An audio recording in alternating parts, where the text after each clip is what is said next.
son y lo que corresponde a la clasificación de relieve en el Perú. ¿Listo? Antes de pasar a qué es un factor de transformación, hay que analizar qué es la geósfera. Entonces aquí te tengo una diapositiva complementaria como siempre para ir aprovechando nuestros conocimientos y ganar nuestro tiempito también, para no estar dibujando. Muy bien. Entonces, nuestra geósfera vendría a ser la parte sólida del geosistema. Tú tienes la parte líquida, que es la hidrosfera, tienes la parte gaseosa, que es la atmósfera, tienes los seres vivos, que es la biosfera, y tienes las relaciones humanas, que es la sociosfera. Pero la parte sólida se llama geósfera, que está aquí. La geósfera tiene 3 capas y se corta como si fuese un cono de helado o una pizza. Es núcleo, manto y corteza. El núcleo es también llamado endosfera porque es la capa del fondo. Al núcleo también se le conoce como NIFE por su contenido de níquel y hierro. Luego tenemos nosotros la división del núcleo en núcleo interno y núcleo externo. El núcleo interno es más sólido que el núcleo externo, a pesar que los dos pues tienen casi la misma consistencia. La mesósfera es la capa del medio, por eso es el meso. Esta capa la vas a encontrar también en la atmósfera. La atmósfera tiene 5 capas y la del medio se llama mesósfera. Estas son 3 y la del medio se llama también mesósfera. Pero en su nombre real se conoce como manto y se divide en manto inferior y manto superior, siendo el manto superior el que contiene la astenosfera. Y la astenosfera es la que hace posible el movimiento de las placas tectónicas por su estado muy líquido y fragmentación de las capas. Y luego tienes corteza oceánica y corteza continental, que es la parte visible, no la parte que está encimita, que es considerado también como cial y cima. La división de las capas se da a través de unas discontinuidades, que son espacios de separación. Las principales serían la de Gutenberg y Mohorovičić. La de Gutenberg está entre el núcleo y el manto, y la de Mohorovičić entre el manto y la corteza. Y entre cada subcapa también encontramos una discontinuidad. Entre los núcleos está la de Lemaitre-Wieser, entre los mantos está la de Repete y entre las cortezas la de Conrad. Se sabe que el interior de la Tierra genera mucha energía por la gran temperatura que tiene, y esta energía debe ser expulsada porque si no el planeta explotaría. Como también así se ha formado energía, podría explotar en cualquier momento. Pero para evitar esto, la energía se va expulsando hacia el exterior a través de las clásicas ondas sísmicas, ¿no? Pero para convertirse en una onda sísmica recién es a partir de la astenosfera. Entonces la energía sale desde el núcleo conocida como corrientes convectivas. Las corrientes convectivas suben y suben y suben. ¿Y por qué salen tan suaves? Debido a las discontinuidades, porque si no existiesen las discontinuidades, la energía fluiría de largo. Y eso también sería riesgoso para ciertas zonas de la Tierra donde se dan los sismos. Entonces fluye la corriente convectiva y cuando llega a la astenosfera se convierte en onda sísmica. La onda sísmica es expulsada al exterior y estas ondas se relacionan con las ondas, perdón, con los rayos solares y con los rayos ultravioleta, generando recién las ondas infrarrojas o rayos infrarrojos. Entonces, es todo lo que se suscita en el interior del planeta. Ahora, ¿qué es relieve? Relieve es la parte externa de la corteza, lo que está encima. ¿Listo? Esto que está encima se conoce así como relieve y por lo tanto sufre distintas modificaciones. Ahora vamos a pasar hacia nuestra diapositiva oficial y sabemos que existen 2 tipos de factores o fuerzas, la geodinámica interna y la geodinámica externa. La geodinámica interna es un conjunto de fuerzas que se dan dentro de la misma geósfera. Por eso también se conocen como fuerzas endógenas, fuerzas internas. Son 3 los principales agentes que están allí: el diastrofismo, el vulcanismo y el seísmo. Popularmente dicen, ¿no?, diastrofismo y vulcanismo que genera el sismo, ¿no? Algunos por eso libros tienen solamente 2 fuerzas y el sismo es como una consecuencia de estas 2. Pero usualmente nosotros estudiamos como 3 conjuntos de fuerzas, ¿no? Diastrofismo, vulcanismo y seísmo. Y la geodinámica externa es todo lo que se da en el relieve a causa de otros agentes de otras entidades, es decir, del aire, del agua. Eso se llama geodinámica externa o fuerza exógena. divididas en dos procesos, meteorización y erosión.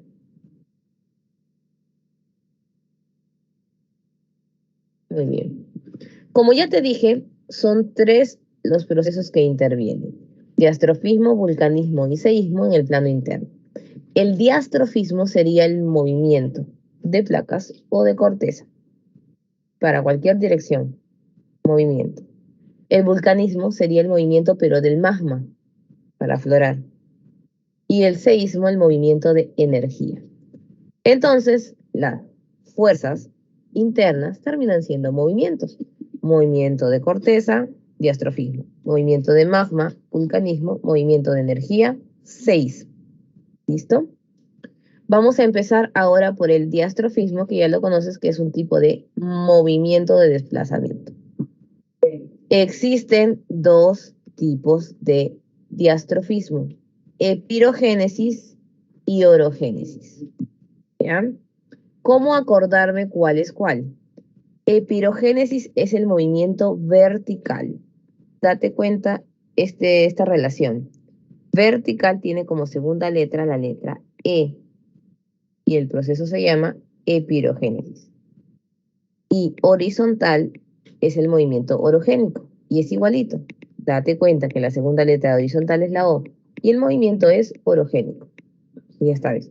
Vertical, epirogénesis, horizontal, orogénesis. Seguimos. El movimiento epirogénico es un movimiento de tranquilidad, de calma, es lento, es isostásico. Cada movimiento se relaciona con un proceso. La epirogénesis se relaciona con la isostasia y la orogénesis con la tectónica de placas. ¿Ya? Isostasia es el principio de Arquímedes que dice que todo tiene tendencia al equilibrio. Por eso este movimiento es lento. Este movimiento construye y destruye. ¿Por qué? Porque puede construir continentes, como también los puede eliminar, desaparecer. Pero dentro de todo es un movimiento de orden, porque ordena lo que ha desordenado la orogénesis. ¿Qué es lo que forma la epirogénesis? La epirogénesis forma elevaciones llanas. Profesora, pero mire, aquí por ejemplo hay como una punta. Es que todo el terreno se considera continente, no solamente un poquito, no hay acá ves tú la erosión. Entonces, la mayoría de elevaciones son así, rectas arriba. Y también sus hundimientos son rectos. Así. En cambio, la orogénesis es en punta. En cambio, la epirogénesis es así, recta. ¿Listo? ¿Qué más vamos a encontrar? Todo lo que derive de un continente. Están los escudos, que es el centro, están los zócalos o plataformas, que son las caídas, y están las terrazas. Las terrazas son como una especie de mini continentes. Ves aquí el tablazo de Colán, mira. Mini continentes, pedacitos que están al final de la plataforma. Estas terrazas pueden tener diferentes orígenes: fluviales, aluviales y marinas. Las terrazas marinas se conocen como tablazos.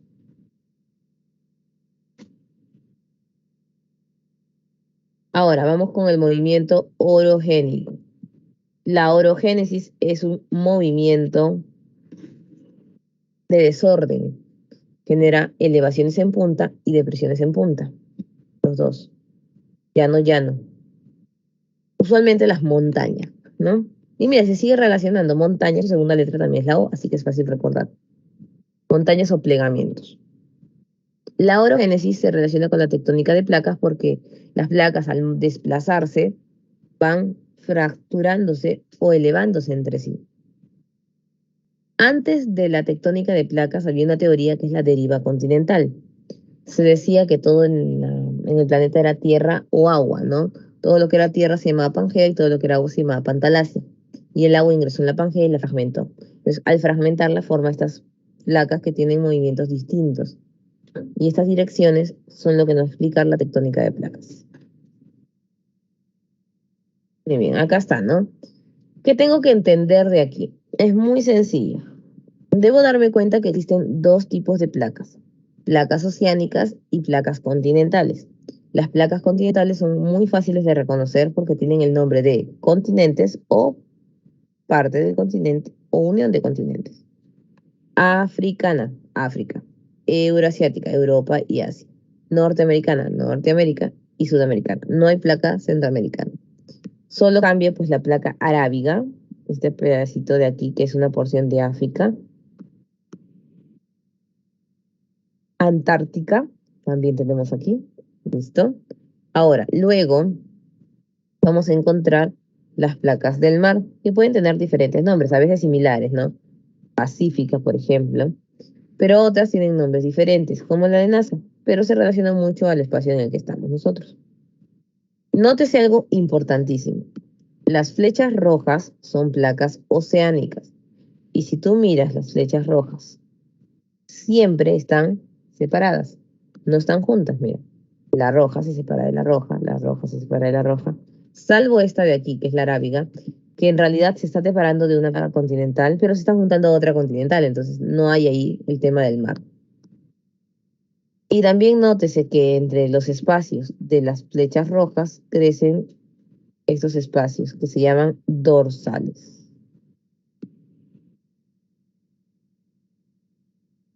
Siguiente ejemplo. Mira, siempre una roja se va hacia una continental.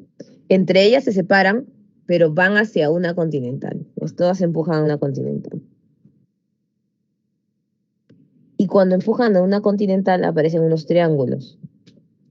Esos triángulos se conocen como zonas de subducción. Ahorita vamos a aprender qué es. Pero en traducción, todos estos triangulitos son volcanes. Si te das cuenta, están alrededor justo del Pacífico. Y allí se forma el cinturón de fuego. El cinturón de fuego es un conjunto de volcanes del Pacífico que son más de 450. También nótese que aquí, por ejemplo, hay placas oceánicas que golpean los continentes, pero no se forma subducción, solamente alrededor del Pacífico. Son tres tipos de límites de las placas tectónicas: límite convergente, límite divergente y límite transformante, ¿no? ¿Cuál es el límite convergente? Nótese las flechas amarillas. Se juntan las placas. Se juntan las placas. Y encima se forman plegamentos. ¿Viste? ¿Qué significa? Abultamientos. Divergente, separación de placas.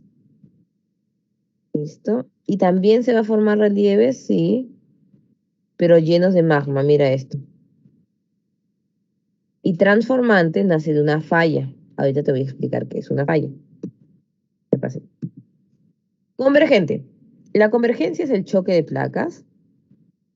Pueden originar montañas, siempre cordilleras. La convergente siempre forma cordilleras y también volcanes. Hay dos tipos de placas o toques convergentes: la obducción y la subducción. Así que ahora te voy a mostrar la imagen.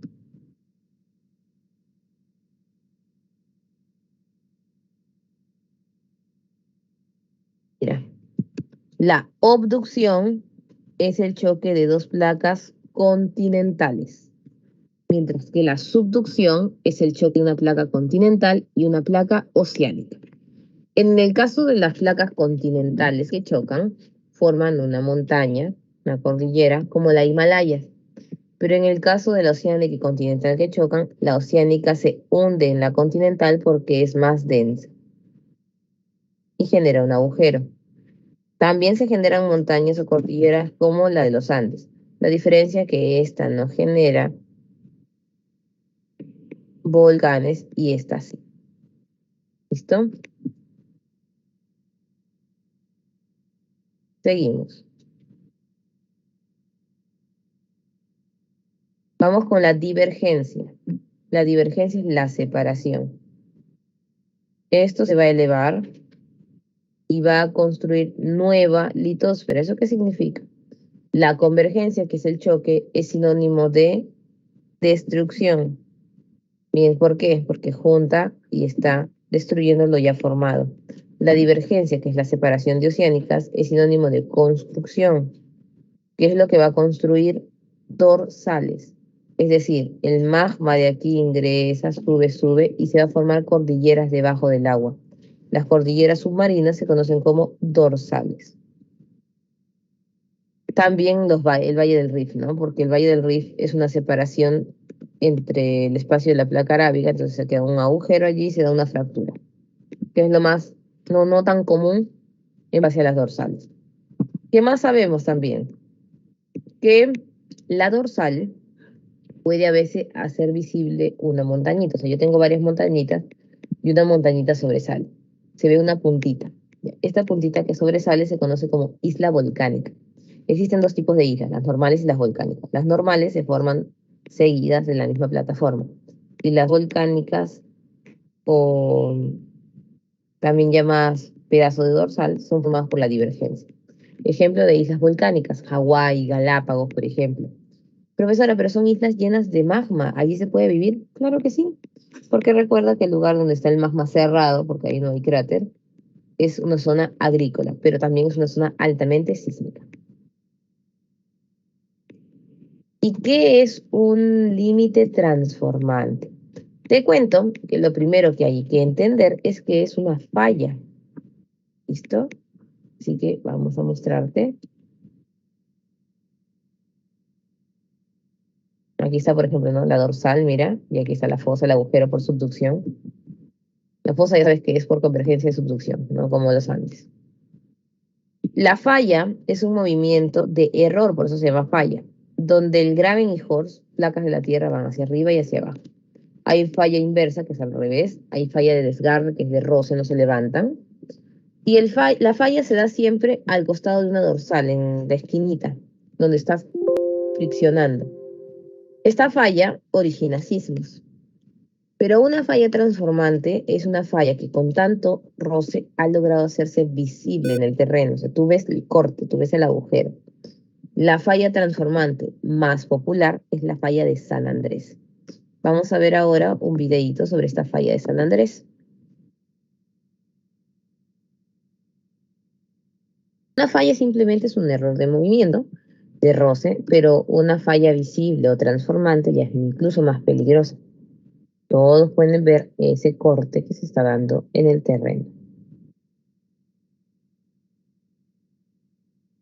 Muy bien, pasamos ahora a vulcanismo. ¿Qué es el vulcanismo? Es la expresión del magma. No necesariamente tiene que haber un volcán, ojo. El vulcanismo es solo la expresión del magma hacia el exterior. De origen, vamos a encontrar un vulcanismo de origen divergente y convergente, ¿no? En divergencia sería una dorsal, porque la dorsal tiene magma, y de forma convergente sería un volcán. Pero lo más importante aquí es clasificar por su expresión. Lo que sale se conoce como extrusivo y lo que no llegó a salir como intrusivo. ¿Qué sale de un volcán? Sale la lava, ya no se dice magma, se dice lava. Sale la lava, sale la ceniza, géiseres, humarelas, salen también bombas volcánicas, piroclastos, incluye las fuentes termales, incluyen las dorsales y los volcanes, porque también tú puedes ver un volcán y puedes ver una dorsal. Y en el caso del vulcanismo intrusivo, es un conjunto de rocas ígneas o plutónicas. Una roca se puede clasificar en tres: ígnea, metamórfica y sedimentaria. Una roca ígnea es aquella roca formada por magma que nunca ha salido, ¿ya? Esta roca formada por magma puede salir la mitad de ella, o sea, una parte es visible en el terreno y la otra está dentro de la tierra. Se llama filoniana, pero esas no nos interesan. Nos interesan las que de verdad nunca ha salido. Se llama plutónica. Por eso también le dicen vulcanismo intrusivo, magmatismo intrusivo o plutónico. Son varios tipos de rocas, pero vamos a escoger las principales. Por ejemplo, los más grandes son los batolitos, que forman cerros regionales. Esos cerros que dan la vuelta en varios distritos, por ejemplo, en Chosica, ¿no? En San Juan de Lurigancho, o que forman fracciones de cordillera. Los lacolitos, que están aquí, que corresponderían a una roca grande que sobresale como si fuese un hongo, formando cerros, los cerros comunes. que vemos nosotros. Y los diques, que son tubos de forma vertical que también pueden aflorar formando cerros más pequeños como el morro solar.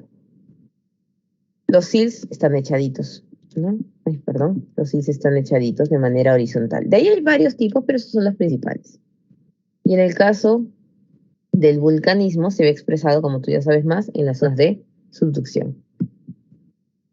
Y nos vamos ahora con la actividad sísmica. Un sismo es la expulsión de energía a través de la astenosfera donde se genera la mayor fricción.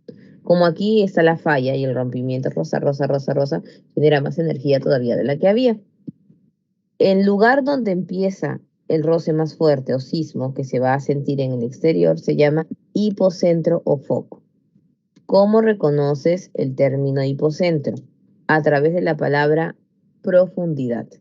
Siempre que dicen a 15 metros de profundidad, a 20 kilómetros de profundidad, el último sismo que tuvimos decía 116 kilómetros de profundidad, ya, ese es hipocentro o foco. Pero luego se siente en un territorio, o sea, ¿dónde? Te dicen, por ejemplo, al este, al oeste, al norte, al sur de una ciudad, ¿no? Eso se llama epicentro, donde se siente, donde se refracciona. Epicentro o epifoco, lo vas a reconocer por el uso de las coordenadas norte, sureste u oeste. En el hipocentro nacen las primeras ondas, las ondas más profundas son las ondas primarias, y nacen las segundas también, que son secundarias o transversales. Las primarias o longitudinales viajan por medios sólidos y líquidos, entonces no solamente son conducidas por la corteza, sino inclusive por el agua subterránea, hasta por los océanos. Por eso un sismo en Japón, o un terremoto en Japón, mejor dicho, puede ocasionar un maremoto aquí. Y las ondas secundarias solo viajan por medios sólidos, nada más. Ahora, existen un conjunto de ondas que nacen en el epicentro, donde están las casas. Se llaman las ondas superficiales o terciarias. Estas son las más destructivas. Siempre para que entiendas estas terceras ondas, eh, piensa en una mesa como el jueguito que ponen ahí un mantel y varias cosas encima, ¿no? Platos, vasos, y que tienes que jalar el mantel sin romper nada. Ya. Esta onda terciaria, al revés, cuando jalas el mantel rompes todo, algo así. Siendo las más peligrosas las Love, que tienen un movimiento así en ondas, y las Rayleigh que se mueven circulares, o sea, prácticamente destruyen todo. ¿Cómo se puede medir un sismo? Se utiliza a través del sismógrafo, es el instrumento, y el sismograma es el documento que se arroja, así como impresora de impresión, igualito, sismógrafo y sismograma. Se captan todas las ondas, obviamente. Siempre están todas las ondas, solamente que las últimas son las que ya percibimos con más fuerza, y allí depende mucho de quién actuó más tiempo y sobre qué espacio. El sismograma arroja magnitud. Magnitud es la energía liberada. Puede utilizarse la magnitud local o total. La magnitud local es la de Richter. Esta magnitud se utilizaba antes porque era la única que existía. Hasta los años 80 todos los sismos se medían con ello.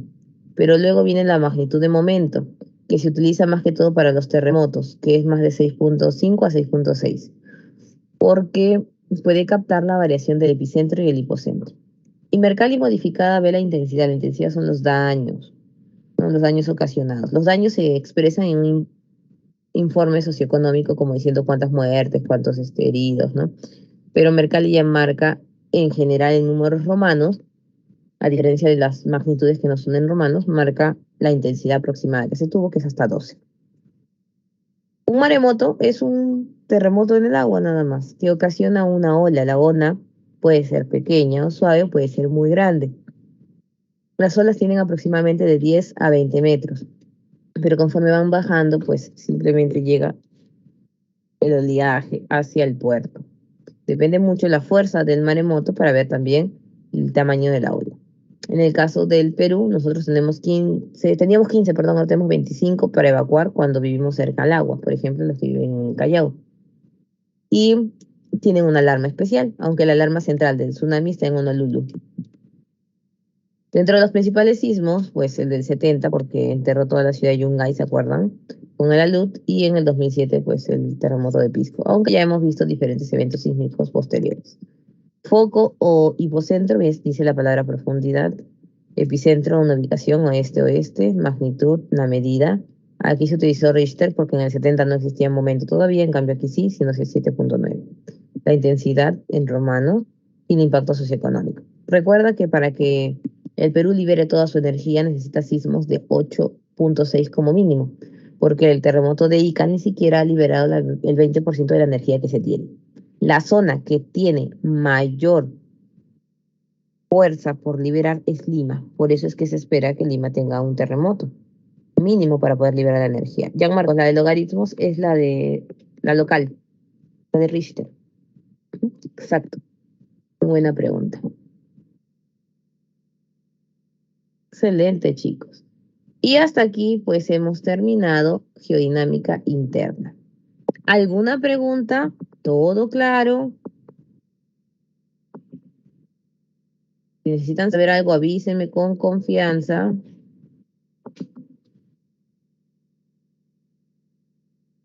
Les voy a enviar una foto que es el resumen de geodinámica interna. ¿Listo? Porque yo sé que nosotros estamos como corriendo un poquito, ¿no? Y es normal. Ahí está.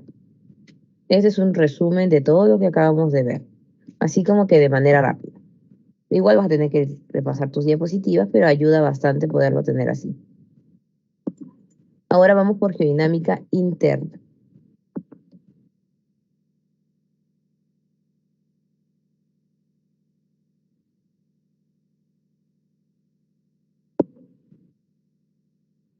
Externa, perdón. Externa es el proceso que da hacia afuera, ¿no? En la parte obviamente externa, visible en el relieve.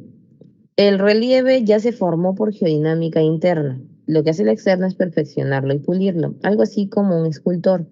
Tú tienes un escultor que arma, pero luego tiene que afinar ciertos detalles como los ojitos, ¿no? Las rayitas. Ya, eso es lo externo. La fuerza externa tiene dos procesos, meteorización y erosión. Parecen dos procesos iguales, pero no. Tampoco es que la meteorización sea la parte uno de la erosión. No, son dos procesos diferentes, pero complementarios. No puede haber erosión si no ha habido meteorización. Vamos con la meteorización. La meteorización es un proceso in situ. ¿Qué significa in situ? Que se dio en el lugar, que no tuvo movimiento alguno. Cuando la roca ígnea sale o es expulsada, puede cambiar de temperatura incluso antes, como siendo roca metamórfica, o puede cambiar de forma fuera. Entonces, imagínate un volcán que expulsa una roca y la roca cae. Esta roca ya no tiene la misma temperatura que está en el volcán. Entonces la roca se va a comenzar a modificar. Todo en la vida es así. Por ejemplo, si tú como ser vivo abres una refrigeradora o tomas agua helada después de hacer deporte o de estar durmiendo, puedes incluso hasta perder la vida. Las rocas les pasa lo mismo. La diferencia es que las rocas no tienen vida, entonces lo único que pasa es que se transforman, cambian de forma. En el lugar, por eso le dicen in situ. El sinónimo de la meteorización es el intemperismo. Puede ser intemperismo o proceso de meteorización. Hay dos tipos de procesos, meteorización física y meteorización química. La meteorización física es el rompimiento de la roca en pedazos. Mira que hay pedazos. Ocasiones. Puede ser por temperatura, hielo, raíces de las plantas, como ven aquí. Hay meteorización química y siempre es un proceso de cambio total, de descomposición. Actúa el agua, el oxígeno y el carbono. Para que más o menos me entiendas, es como coger un papel. Si yo parto un papel en pedacitos y el papel es de color azul, una hoja de color, me quedan pedacitos azules. Si lo mezclo con un conjunto de pedacitos rojos, y todo está revuelto, y yo te digo que separes los pedacitos correspondientes a cada hoja, lo vas a hacer, porque lo que vas a ver es el color rojo y el color azul y vas a separar. Pero la química sería que yo cojo un fósforo o un encendedor y quemo los dos papeles y mezclo las cenizas. Entonces yo te digo, encuentra las partes de la ceniza que corresponde y no vas a encontrarlo porque la ceniza usualmente tiene hasta el mismo color. Entonces allí te vas a dar cuenta este proceso de variación entre lo que es físico y químico. Profesora, ¿y puedo tener algunas otras diferencias? Claro que sí, tesoro, ahorita te voy a enseñar.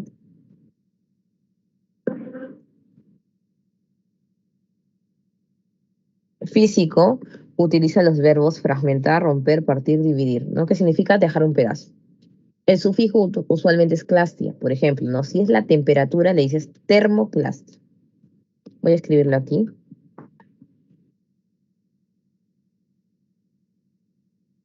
Y es la sal, haloclastia. Si es el hielo, crioclastia o gelifracción. Es el hombre o las plantas o animales bioclastia, seres vivos. Así que clastia te identifica el término también rápidamente. ¿Cómo actúa la temperatura? Como nuestros poros que se abren y se cierran por la temperatura, como haciendo piel de gallina, igualito, solo que como ellos no tienen vida y no tienen piel, lo que se parte. El hielo, simple, como cuando pones algo en la refrigeradora, sacas a veces y se rompe hasta el plástico, igualito pasa con la piedra. Se impregna el hielo y cuando se parte el hielo se parte con todo y roca. La sal, como cuando echas sal en una carne seca y se puede deshilachar más rápido, igual las rocas de la playa se fragmentan por la sal mucho más rápido. Y las plantas por sus raíces, ¿no? Y ahora tengo la parte química. Utilizo descomponer, pulverizar. Siempre es cambio de color o también hacer polvito. En su fijación, hidratación, que es el agua.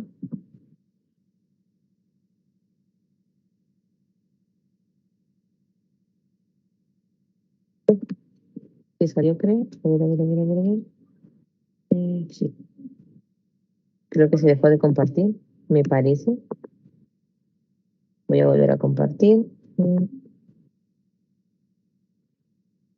Aquí, disculpe. Hidratación, el agua. Tenemos nosotros carbonatación. ¿Dónde se da la carbonatación?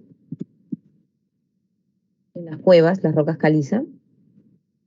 Y tendríamos oxidación, que usualmente es afuera, ¿no? Como se oxida un metal, igualito se oxida una roca. Y ahí está el proceso químico y físico. ¿Y qué es biológico, profesora? Es que se dice que las plantas y los animales pueden también hacer mecánico y físico y químico al mismo tiempo. Mecánico y físico porque parten y químico porque cambian con sus sustancias, como por ejemplo las heces de los animales. A eso se refiere. Listo, nos vamos ahora nuevamente a nuestra diapositiva oficial, ya que nos habíamos quedado. Erosión. Luego que la roca está partida, o pulverizada, o descompuesta, como le quieras decir, dependiendo del proceso, es más fácil para un agente poderla movilizar. Entonces, la erosión es eso. Si la meteorización es in situ, en el lugar, la erosión es un proceso de transporte. Esto es transporte. Entonces, la erosión tiene tres partes. El primero es desintegración o desgaste, el segundo es transporte y el tercero es depositación, sedimentación. ¿Cómo funciona? Vamos a poner en la mente el juego de la Jenga. ¿Has visto el juego de la Jenga donde tienes piecitas que mover? Ya.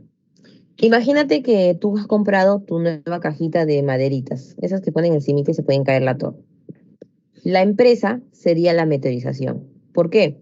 Porque cuando tú juegas o compras este jueguito, ya las piezas están partidas. Tú no partes nada, tú no coges ahí tu serrucho, tu martillo y comienzas a partir nada. Ya están partidas. Luego viene la erosión. Tú coges una pieza, entonces dices, yo quiero mover esta pieza de madera y comienzas así con tu dedo como que a aflojar, ¿no? Eso se llama desgaste, que es el primer paso de la erosión. Quiero soltar la pieza. Luego pongo mi mano hacia arriba y mi mano hace transporte.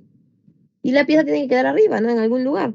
Ya eso se le conoce como sedimentación o depositación. Igual es aquí.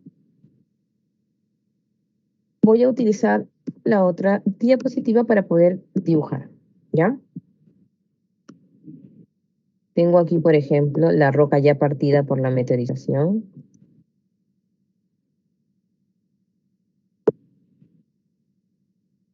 Esta roca es movilizada. ¿Quién la moviliza? El agua o el aire. Y la deja aquí. Entonces la roca se monta.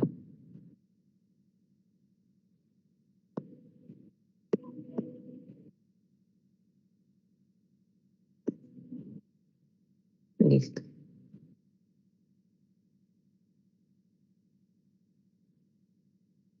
Ese es el proceso de desagregación, moverlo, transporte y sedimentación. ¿Qué es la diagénesis? Si yo pongo de ejemplo mi yenga, tú sabes que yo voy a poner mi pieza arriba y en cualquier momento la torre se cae y adiós todo. En el relieve no es así.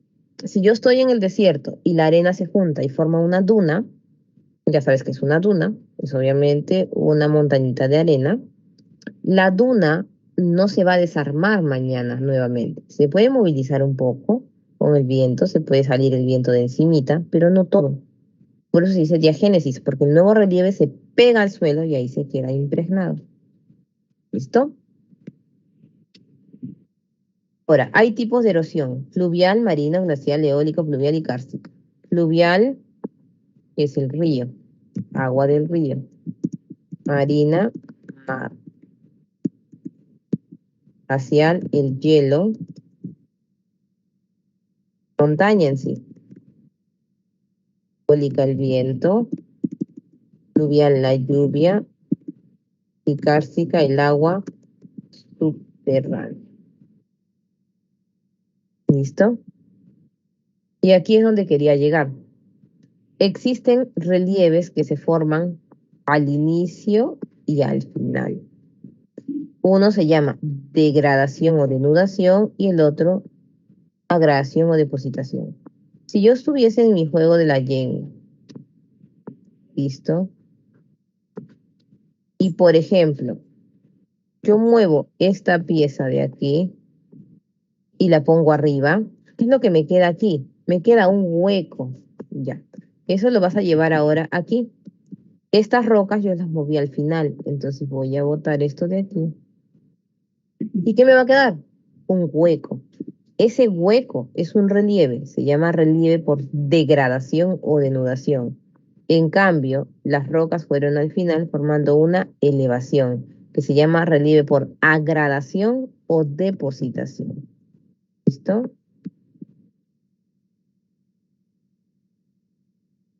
Entonces, es lo mismo que está aquí.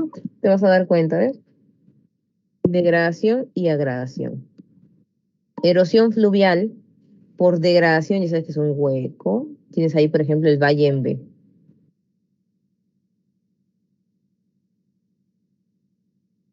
La delta.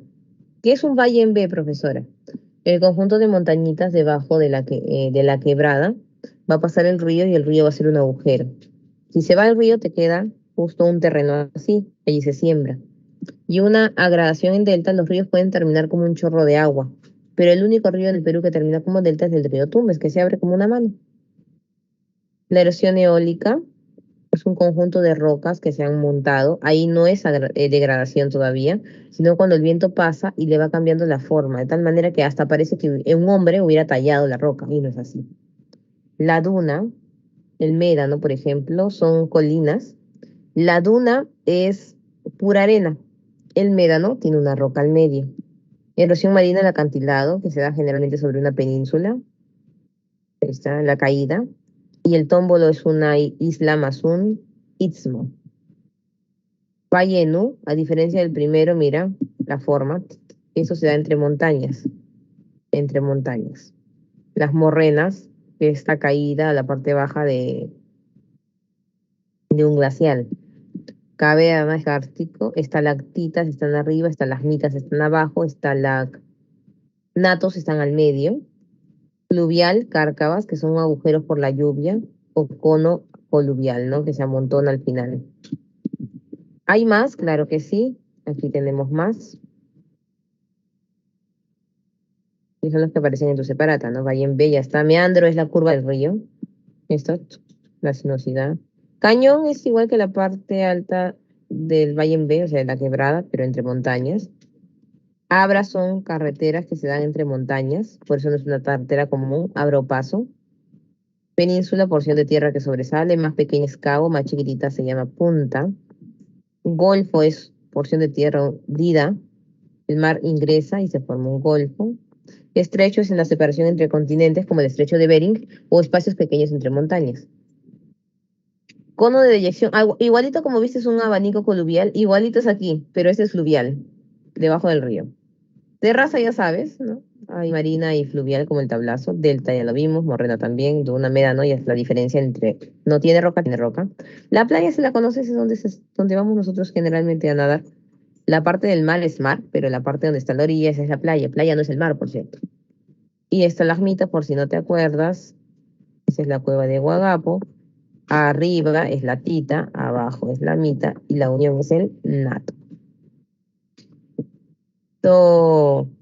Y cerraríamos así con relieve o geodinámica externa, porque vamos con relieve en el Perú. ¿Tiene una imagen, profesora? Claro que sí. También tengo tu resumen por aquí. No te preocupes. Vamos a mandarte geodinámica externa. Si tienes alguna duda, ahorita me la haces saber, no te preocupes. Ahí estamos, geodinámica externa. Creo que tengo algo más que te puede servir por aquí.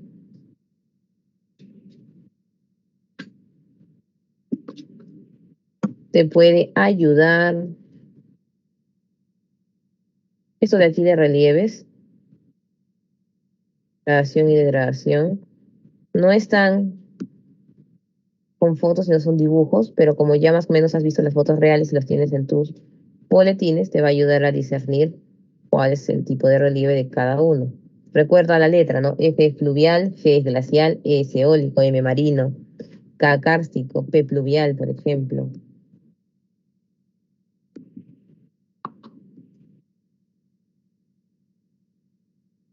Sí, yo creo que vamos bien. Hasta aquí, chicos, ¿cómo vamos?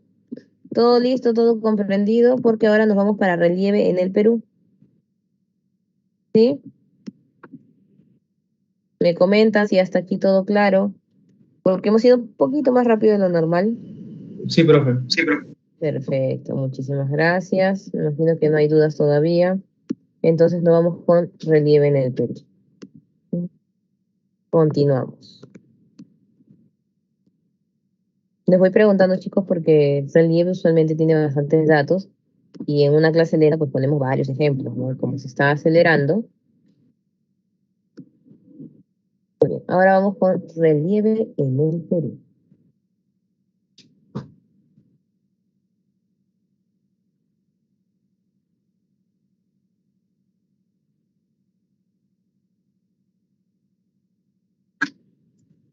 Aquí está. El relieve en el Perú parte de la propuesta de Javier Pulgar Vidal de sus 8 regiones naturales. Antonio Braque es el que hace las ecorregiones. Todos esos los dos temas vamos a verlo más adelante. Pero para que más o menos te des cuenta que Javier Pulgar Vidal es el pionero del relieve y el clima, mientras que Antonio Braque es de la clasificación de animales y plantas. Si para Javier Pulgar Vidal es una duna o un médano o un desierto, para Antonio Braque simplemente es una llanura con ondulaciones. ¿Por qué? Porque ya sabe que la perfección del relieve y todos los términos que vamos a ver hoy día fueron dados por Javier Pulgar Vidal. Entonces vamos primero con el relieve submarino. Nosotros encontramos la primera caída que se llama zócalo o plataforma continental, la caída. Luego viene un talud, que es la segunda caída. Luego viene la fosa, el agujero. Y por último, el costadito viene la dorsal. ¿Qué es el zócalo o plataforma? Es la primera caída de 200 metros que tiene fitoplancton. ¿Por qué hay tanto fitoplancton aquí? Es gracias a la corriente peruana. La corriente peruana parte del sur por la zona de Tacna y nace del anticiclón del Pacífico Sur que está entre Chile y Perú. Ya vamos a saber más adelante que es un anticiclón, es un movimiento de agua antihorario. La corriente peruana sube, sube, sube, sube, sube y lo hace de manera ondulada. Entonces, la corriente peruana cuando va pasando va levantando el fondo marino, que es el fitoplancton, y lo va a dejar suspendido allí. ¿Por qué? Porque por su misma inclinación del zócalo y por la presencia de la sal, se genera una densidad que hace flotar el fitoplancton. Le llaman afloramiento, por eso. Y este genera oxígeno, de tal manera que los pececitos ya no tienen que ir al fondo a comer. Se mantienen ahí con vida, respirando tranquilos y comiendo. Por eso hay más pesca. Luego viene la siguiente caída que se llama talud. El talud tiene unos cañones submarinos que comunican el interior del mar con la superficie. No solamente generan sustancias, sino también comunican con el agua e incluso con magma. Y luego viene la fosa. ¿Qué es la fosa? Recuerda que esta es la placa sudamericana, esta es la placa de Nazca. En el Perú hay subducción, se hunde, ese hundimiento es un agujero que se llama fosa. que tiene aproximadamente 6.000 metros, ¿no? Y aquí creo que nos vamos a ir hacia el dibujo que yo tengo para que puedas entender mejor. Entonces, la corriente peruana ondulada sube, sube, sube y solamente llega hasta la península de Illescas, nada más. Ahí queda.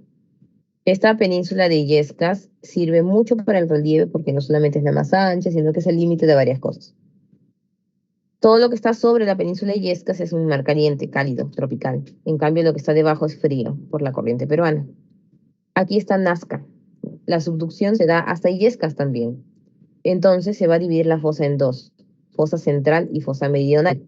No hay fosa del norte. Si tú recuerdas también, esta zona que te acabo de explicar, la zona fótica, porque tiene la vida, es una placa sudamericana continental y esta es oceánica. La oceánica golpea a la continental haciendo subducción, pero es por teoría que toda placa oceánica se separa de otra. Así que ella se está separando de la Pacífico y va a generar una dorsal, una cordillera submarina llamada la dorsal de Nazca. De allí es donde se manifiesta o aflora este concepto, ¿no? Te voy a enviar también documentos que ayuden con esto. La imagen que está ahí en mi diapositiva la tengo aquí sueltita para podértela enviar.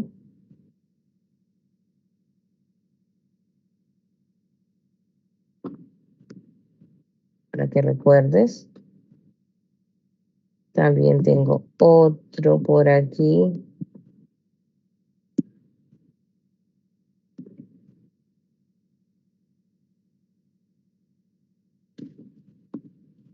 Por aquí está.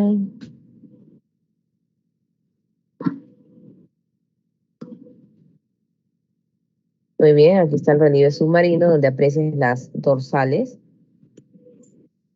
Mira, ahí se ve clarito la dorsal de Nazca y la dorsal que está cercana, que es la de Salas y Gómez.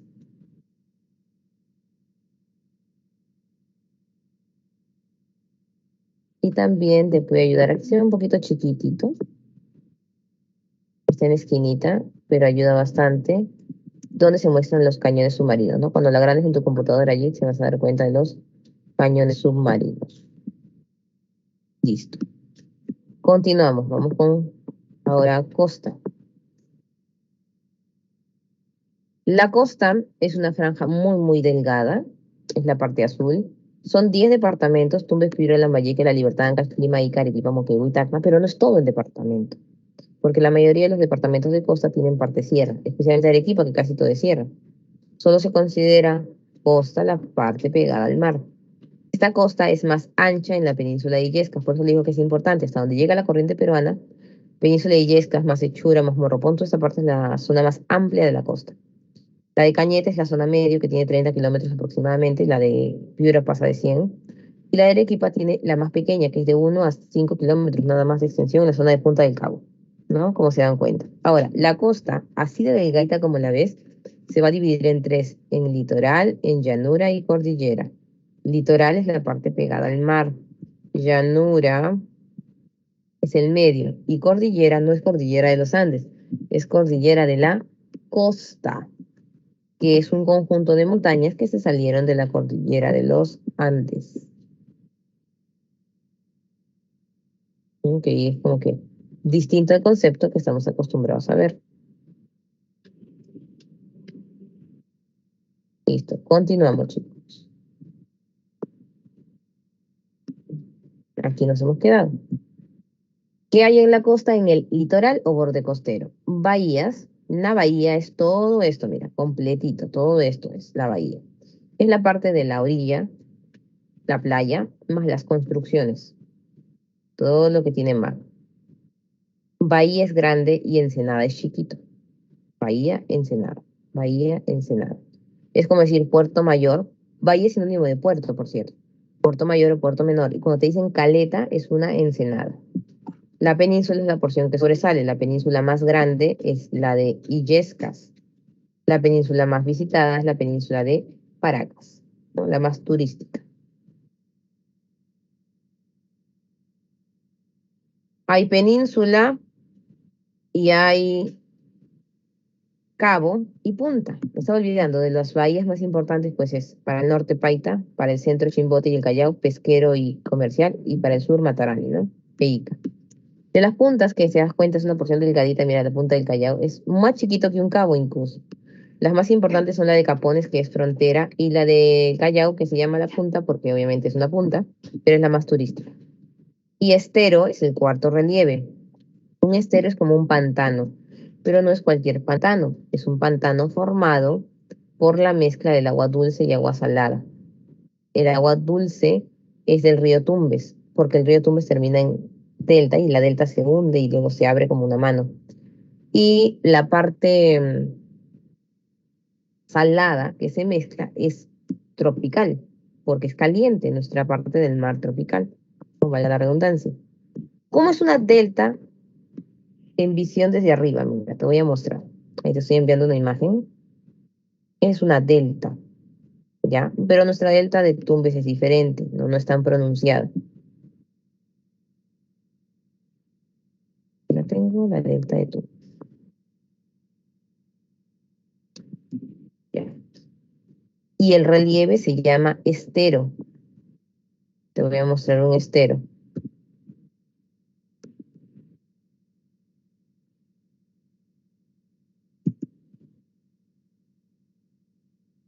Ahí está el estero. ¿Qué pasa? Le crecen plantitas al relieve, si te das cuenta, ¿no? Como los bofedales de las montañas, pero abajo. ¿Cuál es la diferencia de nuestro estero? Que nuestro estero es tropical. Y en los esteros tropicales crecen manglares. Los manglares son las plantas, el mangle, no el relieve. La mayoría suele confundir eso y pensar, ah, el manglar entonces vendría a ser el lugar, ¿no? ¿Por qué? Porque el santuario se llama Manglares de Tumbes y todos piensan que el lugar se llama manglar, ¿no? El lugar de relieve es estero. Y manglar es lo que crece en sí mismo. Te voy a mostrar un videíto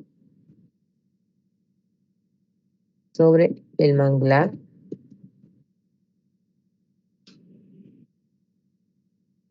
rapidito. Nada más una parte porque con el tiempo como nos gana,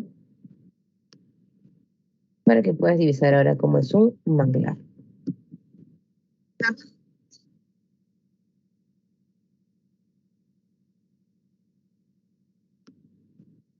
Y para que puedas comprender bien qué es un manglar.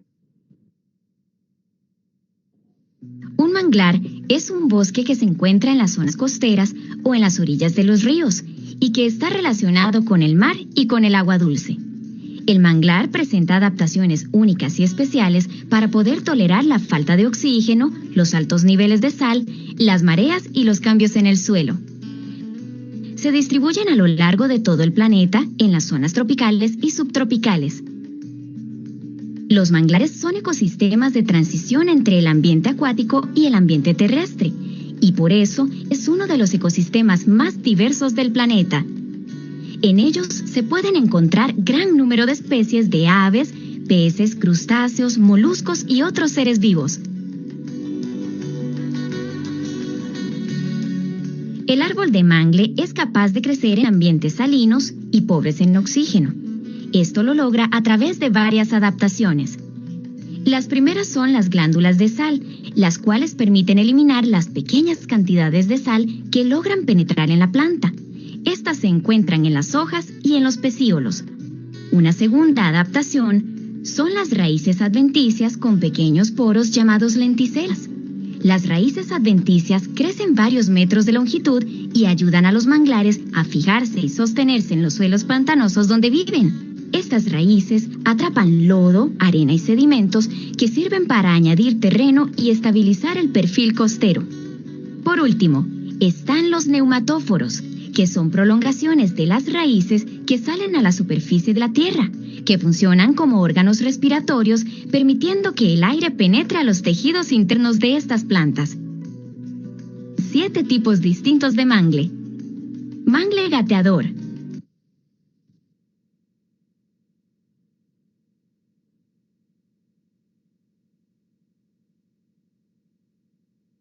Hasta allí nomás nos quedamos porque es larguito, pero ahí les envío el enlace por si quieren terminar de ver el video con los mangles y todo. Pero ya un poquito entendimos, ¿no? El mangle es como un arbolito, pero que tiene sus raíces afuera. Por eso le dicen raíces adventicias. Vale. Muy bien. Pasamos ahora a los relieves de la llanura. Aquí está justo la medida que te estaba contando, 170, y ahí está la punta de Arequipa. Aquí el medio de Cañete es solamente 30. ¿Qué relieves tiene la llanura costera? La llanura costera tiene primero los valles. ¿Cómo le voy a decir a los valles?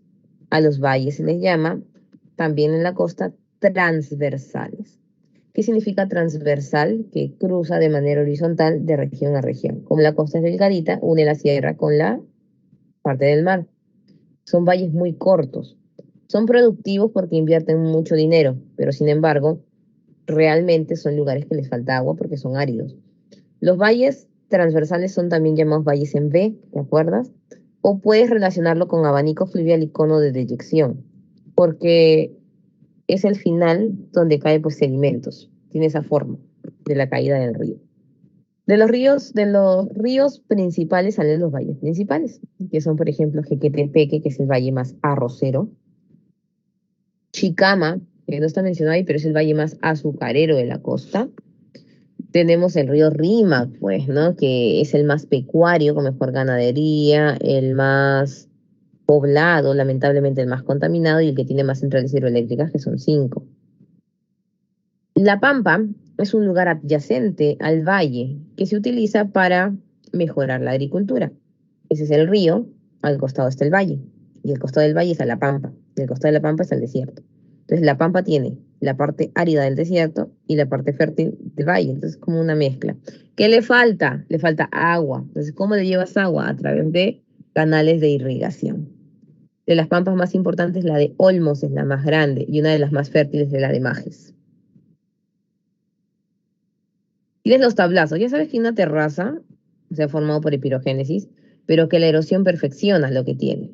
Si la terraza se llena de hidrocarburos y de fosfatos, especialmente aquí lo principal es hidrocarburo, que es el petróleo, que fosfato lo vas a encontrar también en las depresiones. Se llama tablazo porque está pegado al mar y tiene petróleo. ¿Dónde hay petróleo? En la zona norte, especialmente en Tumbes y Piura. Zorritos para Tumbes. En el caso de Piura, lobitos altos, que son los que tienen más producción, y Máncora pues es el más visitado, ¿no? Y Lurín es conocido como el más poblado, donde se forma luego la adyacente zona de la tabla de Lurín. La depresión es un hueco, ¿no? Un hueco. Depresión se puede utilizar de muchas maneras. O sea, yo un terreno en caída le puedo decir depresión. Bajo nivel del mar es depresión. Pero en la costa hay exactamente lugares que se llaman así, depresiones, que son las lagunas, zonas hundidas con agua. Hay diferentes tipos de depresiones. Hay depresión tal como se menciona porque tiene mayor altitud, como la depresión de Bayobar y el Cerro en Piura. Hay las lagunas de Otuma, por ejemplo, en Ica. Hay oasis, ¿no? Que están en los desiertos, como la Huacachina. Hay albúferas que son saladas, como Medio Mundo. También tenemos humedales que son más bajitos, como los humedales de Ite en la zona de Tacna. Tenemos pantanos, que es viscoso, como los pantanos de Villa. Tenemos turberas, que son ácidas, pero al final todos son lagunas o depresiones. Estas tienen sal y fosfatos, especialmente fosfato. La duna es un montículo de arena sin roca, porque con roca es médano, ¿no? Las dunas más altas están pues en la zona de Ica. La duna grande es la más grande, obviamente, así se llama, y justo la más grande. El desierto más grande es el de Sechura en el norte, es el desierto más caliente de Sudamérica en la cordillera de los Andes. Y también es uno de los más largos y amplios, ¿no? Tiene una zona de pampa amplia también ahí. En el caso de Ica, los desiertos más que todo son para hacer deportes a ambos, pero también es uno de los desiertos más visitados, con el de Paracas, porque hay 2 desiertos allí. Pero la duna Barján más grande está en el norte, en la zona de Virú, en Trujillo, que es Purpur. ¿Y qué es una duna Barján? Es una duna en forma de herradura. Te voy a mostrar cómo es una duna Barján. Es un poco fofa, no es de arena movediza. Esa es una duna Barján. ¿Listo? Estribaciones andinas, ¿qué es? Un cerro. O sea, lo que dice cerro, pero lo que pasa es que cerro geografía tiene bastantes acepciones. Y estribación andina también, porque hay estribaciones andinas de la costa y estribaciones andinas de la selva. Las estribaciones andinas de la costa serían los clásicos cerros que nosotros le llamamos, ¿no? Si el cerro está pegado pues hacia el mar y es un dique, quien lo formó es un morro solar. Pero si es formado de manera tradicional por un lacolito, le dicen cerro.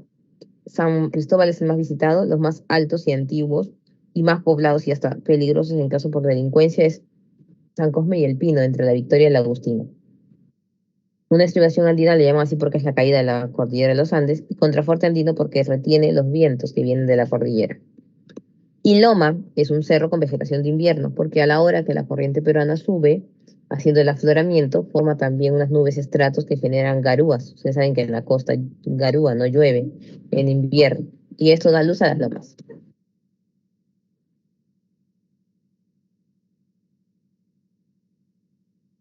Ahora, en el caso de las lomas, la loma protegida es la Chay y la loma más extensa es Atiquipa. Ahí estaría entonces las famosas lomas. Y en el caso de la cordillera de la costa, ¿qué es? Un conjunto de montañas discontinuas macizos, sillas porque son caídas muy bajas, que como que se han salido de la cordillera de los Andes y solamente están al norte y al sur. En el centro no hay.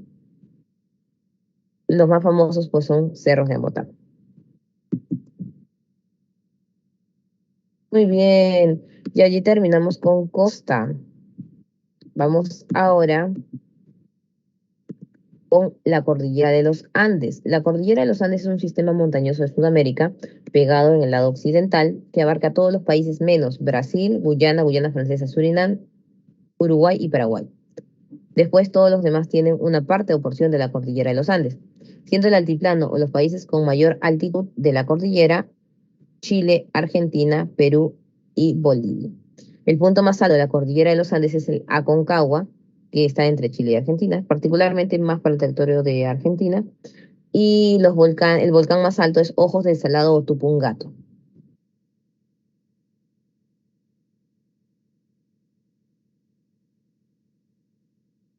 Aquí vemos nosotros la parte que corresponde al Perú, ¿no? De la cordillera de los Andes. Tenemos nosotros la cordillera occidental, que es la negra, mira, ¿no? Esta cordillera se divide en tres zonas, esta cadena, porque acá hay un nudo de Pasco y nudo Vilcanote en Pasco y en Cusco. Esta cadena está pegada hacia la costa y da hacia el mar. Por eso mencionamos siempre que esta cordillera es la que origina la mayoría de los ríos que van hacia el Pacífico. En la zona norte vamos a tener un cruce en la parte de Ancash, que es la cordillera negra y la cordillera blanca, que es la, ¿no? Luego debajo está Waiwash, que es la segunda más extensa. Antes se dicen que era una sola, que se fue fragmentando. Luego viene aquí la viuda y central y aparece cadena de conos volcánicos. La cadena de conos volcánicos está conformada por cuatro cordilleras. Ahí están dos las más importantes, Chile y Volcánica. Pero también está Barroso y Ampato. En la cordillera occidental de Andes del Norte, en la parte blanca, vamos a encontrar el punto más elevado que es el Huascarán. Pero también al frente está el Guandoy, porque cuentan la historia de que Huascarán es el enamoró de Princesa Guanti y formaron en medio la laguna de Yanganuco, ¿no? También está el Alpamayo, que es la montaña más hermosa, te la voy a enseñar ahorita. Te la voy a enseñar, la cordillerita. Aquí está. Ese es el Alpamayo, que es la montaña más hermosa. La más alta es, obviamente, de Huascarán. Guandoy está al frente. Y el Artesón Raju, que es el que aparece en Paramount, que le ponen las estrellitas. Ahí está. ¿No? Luego nos vamos para Waiwash, el Yerupajá, también es la segunda más elevada y también es considerada la montaña tropical más alta. Perdón, la montaña oriental más alta, porque el tropical es Huascarán. En el centro tenemos la viuda de Rajuntay y en central Cotoní. En Rajuntay, en la zona de la viuda, encontramos nosotros el río Chillón. Y en central está el río Rímac. El río Rímac nace del nevado de Paca y el nevado de Urcos. Antes solo se creía que era Paca, pero también es Urcos. Y aquí está pues la cadena de conos volcánicos. Ahí están las cuatro: Barroso, Ampato, Chile y Volcánica. Y ahí están todos los volcanes. Entre Arequipa, Moquegua, Tacna y Ayacucho. Tenemos nosotros en mayor actividad los que están en la zona de Moquegua. Segunda cadena, la cadena oriental, que se divide en dos. Vilcabamba y Vilcanota y la Carabaya, que es la parte final. Y por ahí todos dicen, profesora, pero yo a veces veo que la oriental está en tercera y acá es segunda. Quiero entender esto. No te preocupes. ¿Qué sucede? Depende mucho del dibujo del libro. Mira, aquí le colocan central y oriental, porque no están hablando de la subandina. ¿Y cómo es esto?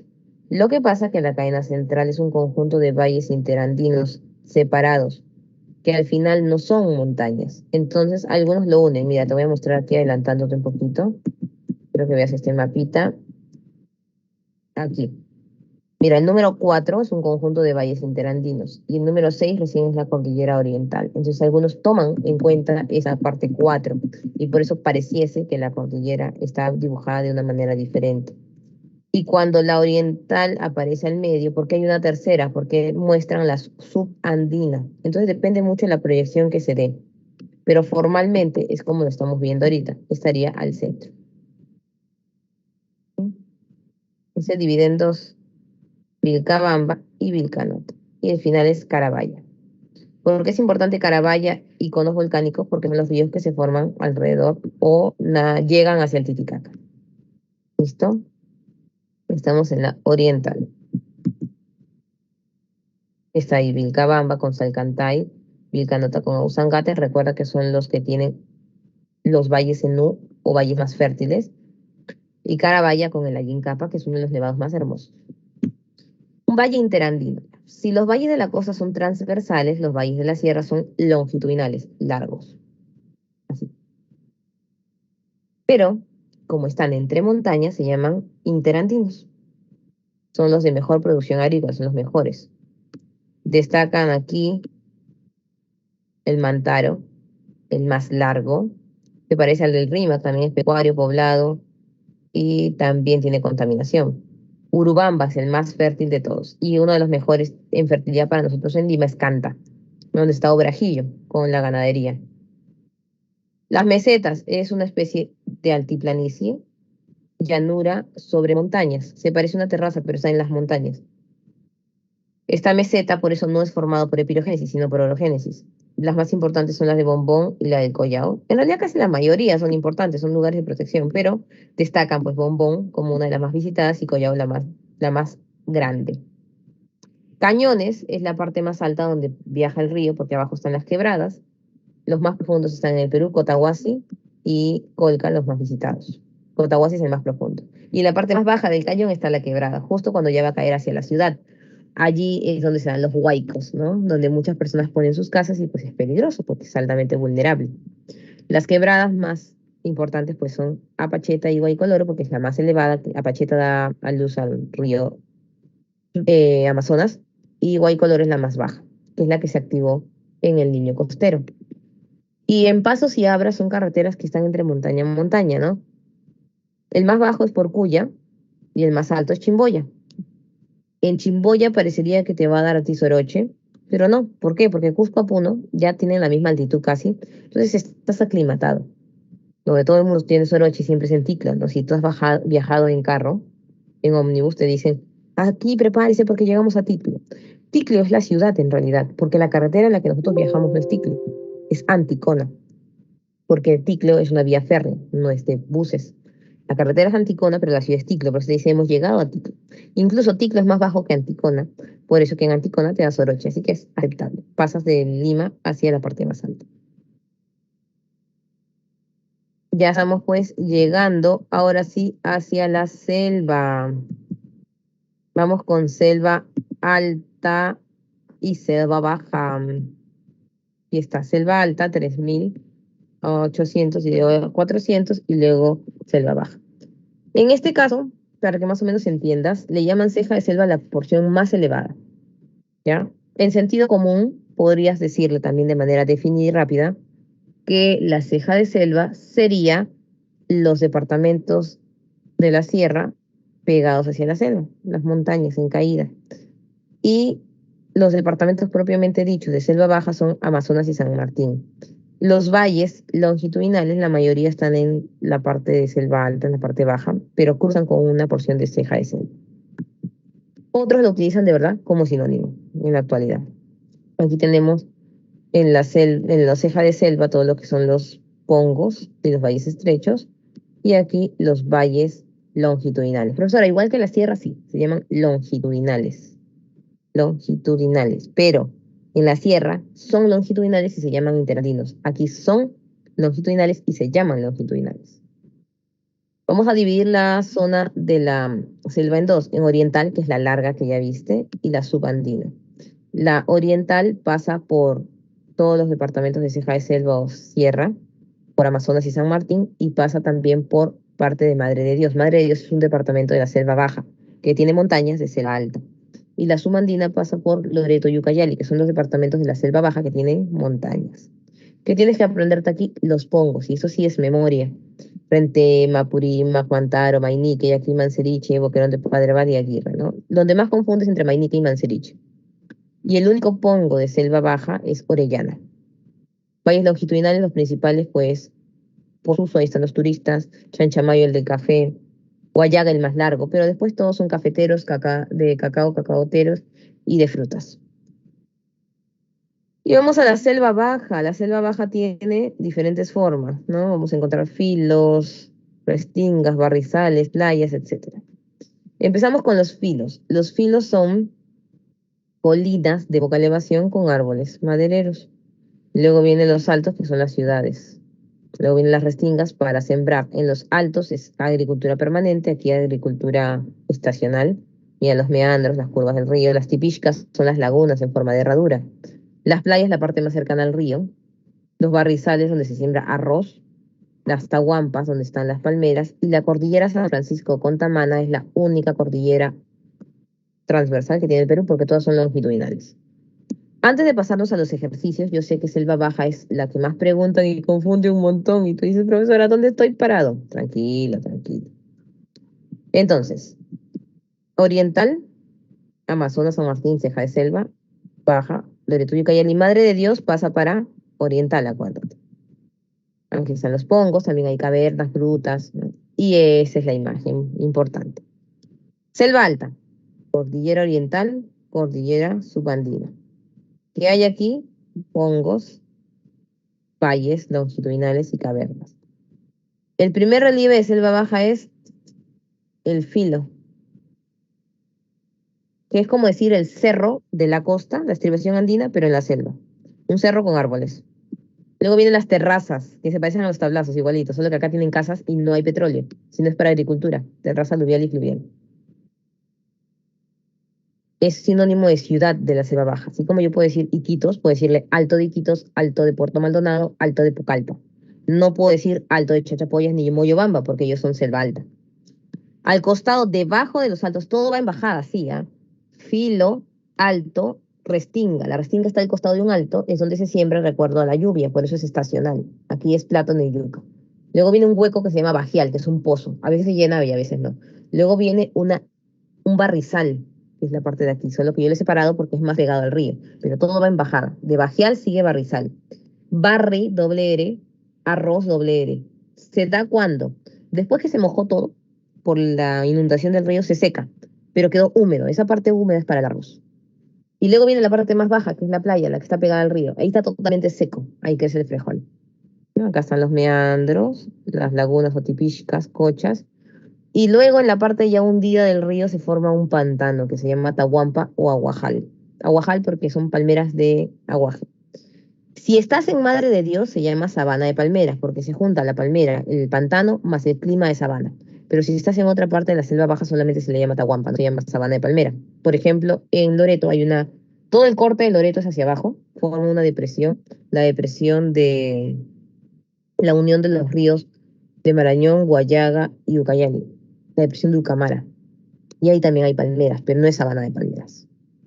Acá de manera más separada, Pilo, es alto, restinga, bajial, barrizal, que también es la imagen, las tahuampas, los meandros, las cochas, y la que te dije, la cotamana, también se le llama ultraoriental, San Francisco o transversal. Ahora sí, necesitas obviamente el dibujo que acabo de mostrar, porque si no vas a estar volando. Así que aquí va el dibujito. de relieve en el Perú.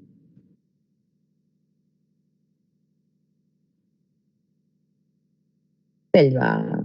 ¿Dónde está mi selva, selva, selva, selva, selva, selva? Selva, selva, selva, no encuentro mi selva. Vamos a ver. Ahorita encuentro mi selvita.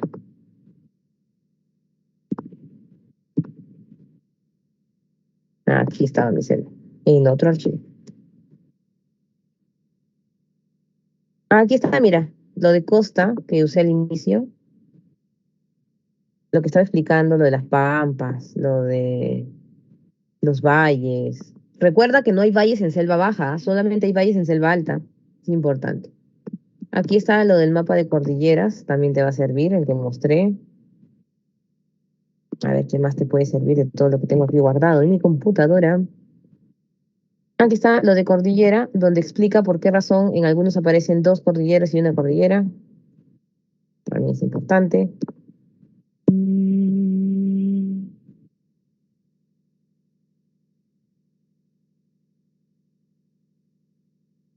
Y me faltaría, aquí está, selva.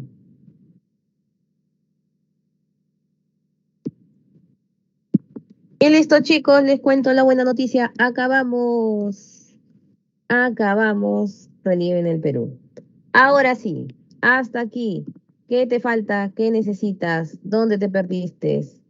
¿En qué te ayudo para ir a cívica? Porque falta cívica.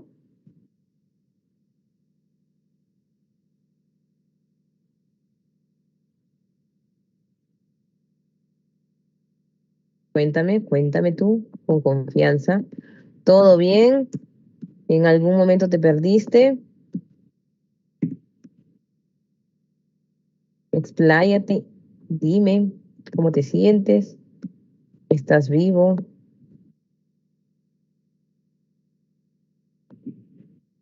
Todo bien, muy bien, chicos. Yo sé que está pesadito el tema, yo los entiendo, pero espero que todo lo que les he mandado les pueda ayudar a recordar un poco el tema y a practicar para su examen. Preguntas. A partir de la siguiente imagen relativa a la distribución de los terremotos en América, determina el valor de verdad de los enunciados que se presentan a continuación. La mayoría de los seísmos coinciden con los límites entre las placas tectónicas. Claro, no, los sismos se dan en las fallas, así que son los límites de las placas. Verdadero. Los Andes y la intensidad sísmica en Sudamérica tienen orientación longitudinal. Claro, todo es hacia abajo. Los puntos delimitan, los puntos Z coinciden con los bordes de la placa de Cocos. No, pues es Nazca, ¿no? Nazca. Nazca está por ahí.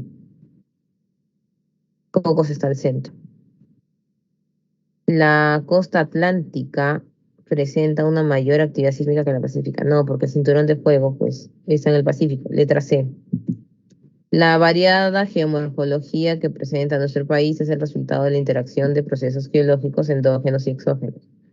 En este sentido, establezca la relación correcta entre las imágenes de las siguientes geoformas y su correspondiente descripción. Órganos en Piura, Rentema Amazonas, Cobra Pasco, Huayhuash, Huánuco y Ancash. También nos podemos guiar bastante por el lugar. Bloque rocoso, degradado por la acción del viento. Ah, bosque rocoso, Cobra en Pasco, pues, ¿no? Sería 3A. Plegamiento resultante de movimientos orogénicos. Plegamientos son montañas, movimientos orogénicos. Órganos, Amazonas, debe ser aquí, Guaywash. 4B. Terraza, terraza, terraza, terraza, terraza. Aquí, terraza. Levantada por compresión isostásica. 1C, es un tablazo, aquí está. Valle de paredes abruptas debido a la erosión fluvial. Rentema. Pongo de Rentema. 2. 2D. Sería entonces la letra D de dedo. El proyecto especial Chavimochic es un sistema de irrigación que se extiende en una gran parte de la costa de la Libertad, deriva de las aguas de Santa hacia los valles intervalles Chao, Virú, Mochichicam. El potencial agrícola de estos últimos relieves procede de la vegetación herbácea que cubre la superficie de la llanura costera. ¿Por qué las pampas son agrícolas? por los materiales aluviales acarreados por antiguos cursos fluviales, los nutrientes de cenizas emanadas de conos volcánicos, acumulaciones de sedimentos ubicadas en la desembocadura del Santa. Entonces, allí nuestra respuesta inmediata sería la B. Profesora, es la D. ¿Por qué? No, porque si hablamos de un sistema de irrigación en una pampa, las aguas del río Santa hacia de los valles e intervalles, estamos hablando de las pampas también. Entonces sabemos más que todo que es una acumulación que no se va a dar solamente en la desembocadura, sino en todo su camino. Sería la B. B. Depósitos. Con relación al siguiente mapa donde se representa el sector de nuestra Amazonía septentrional, identifique los enunciados. Aquí está justo lo que te estaba contando. Las confluencias de ríos, la caída. El curso fluvial predominante corresponde a un tramo del río Amazonas predominante. Río Amazonas, no, aquí se da más que todo la unión entre Marañón, entre Ucayali, no vamos a encontrar ahí Guayaga, toda una relación de diferentes factores y no solamente el río Amazonas. Pero si estamos hablando de Loreto, más que todo es Marañón. Por eso te decía que es una confluencia. La parte occidental del área presentada se localiza en la selva alta. Claro, porque aquí vemos Pongo. Si hay pongos es selva alta. El Pongo de Manseriche se ubica próximo al límite entre Amazonas y Loreto. Aquí vemos el límite de los departamentos. La cadena montañosa desgastada es la cordillera oriental de los Andes. Desgastada. Entonces, en este caso estaríamos hablando de la subandina, ¿no? Porque es Loreto, la desgastada. Entonces, no podría ser la oriental, sino sería la subandina, porque está en Loreto. Y listo. Cerramos entonces aquí con C, D, B y A. Bien. Y ahora, maratónicamente, contra todo pronóstico, nos vamos para cívica, chicos. Cívica. ¿Cívica está difícil? No, tranquilo, cívica está fácil el día de hoy. Viene con amor para ti, con cariño. Ya.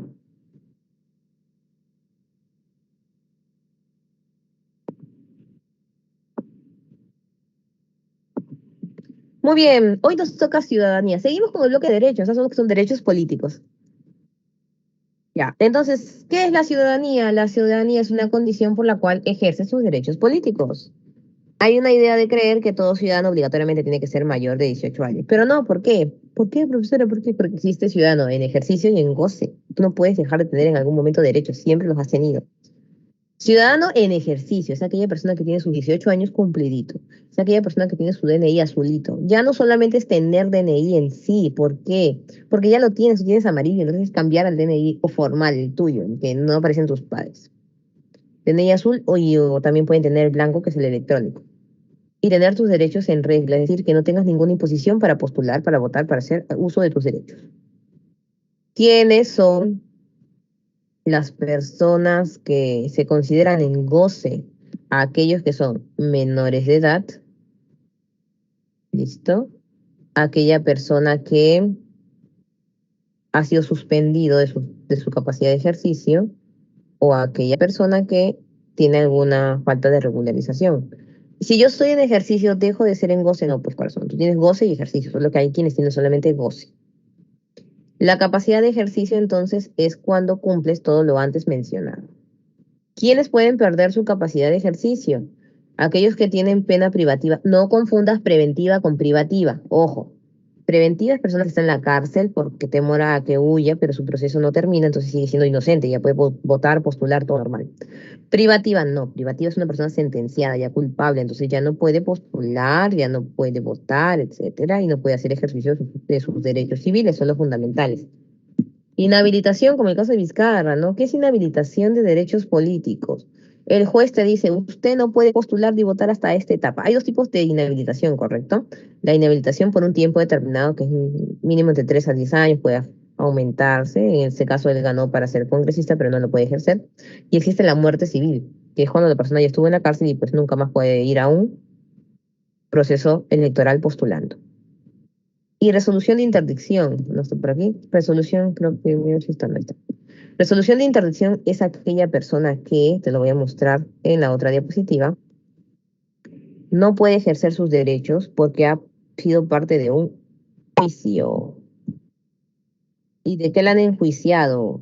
De no hacer bien el uso del dinero de la familia. Le haces un juicio a tu familia y dices, mi familiar no utiliza bien el dinero, ha gastado más de lo que le corresponde. ¿Quiénes son? Los pródigos, ¿no? Que no tienen ningún vicio, pero tampoco utilizan bien el dinero. Los ebrios, toxicómanos, drogotos, ludópatas. Antes estaban aquí las personas con discapacidad, ojo, pero ya no. Los discapacitados tienen igual ejercicio porque pueden postular, pueden entonces acceder a algunas funciones, pueden hacer préstamos, pueden comprar vivienda, etcétera. ¿Necesitan un curador? Sí. O sea, el hecho de que ya no tengan interdicción no significa que se les va a dejar sin curador. Algunos necesitan una especie de tutor, pero de mayor de edad, curador. Solo entrarían en interdicción civil aquellas personas que están en coma, porque obviamente de verdad ya tienen incapacidad de discernimiento, o aquel de verdad comprobación que la persona nació con algún mal en el cual nunca tuvo una capacidad de discernimiento, que solamente pues se alimente, nada más, lo básico, ¿no? Esa es la interdicción.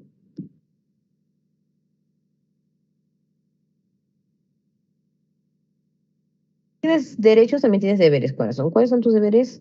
Cumplir la Constitución y las leyes, pagar tributos e impuestos desde que tienes 18 años que tienes responsabilidades. Con los tributos vive el pueblo. En América Latina estamos acostumbrados a dejar de lado el tema de los impuestos, ¿no? Pero en otros países cobran hasta el 40% de impuesto de todo el sueldo. Y las personas viven bien porque con ese 40%, 30%, como los países nórdicos, les dan casi todo, entonces ya no tienen que gastar lo poco que queda de su sueldo.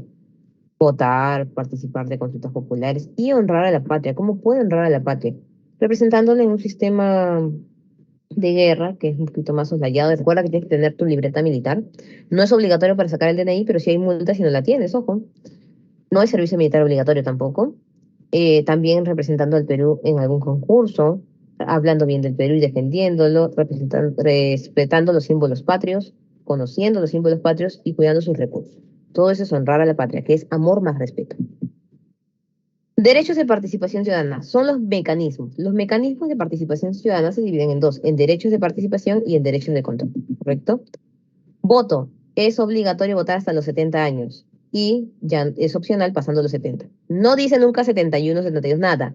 ¿Por qué? Porque, mira, tú puedes ser mayor de 70 en 70 más un día, 70 más un mes, 70 más una semana, 70 más un año, 71.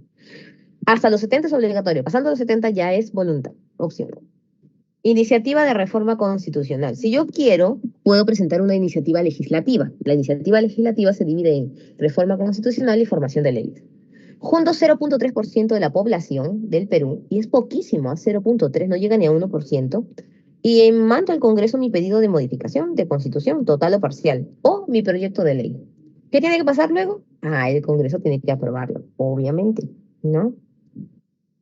¿Puede hacerlo directamente el presidente? Claro que sí. Puede hacerlo cualquier autoridad porque todos tenemos iniciativa legislativa. La diferencia es que los peruanos comunes tenemos que juntar firmas, 0,3. Ellos lo mandan de frente. ¿Qué pasa si no me lo aceptan? Si no me lo aceptan, puedo luego pedir un referéndum. ¿Y qué es un referéndum? Es un sí y no, un voto. ¿Estoy o no estoy de acuerdo? El referéndum puede ser mandado por la autoridad, no tengo que juntar firmas, o puedo pedirlo yo. Si lo pido yo, tengo que juntar 10% de todo el Perú. El referéndum se aprueba y luego se tiene que ejecutar. Tiene que asistir a la votación 30% como mínimo de peruanos, que sí se da porque acá es obligatorio.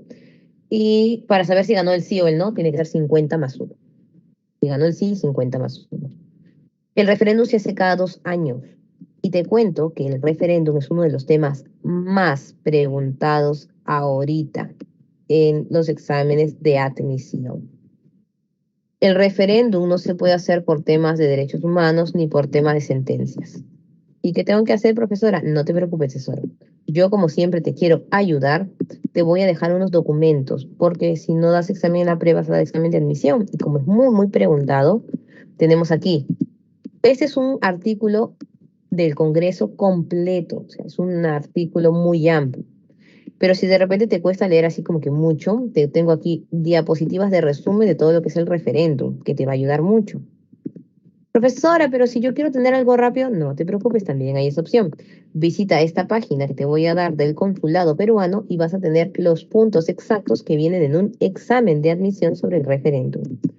Y si por allí te gusta, pues, la parte visual, ¿no, profesora? A mí me gusta mucho escuchar lo que es el referéndum, no tanto me guío por el tema de palabras, no te preocupes, también te traigo el video.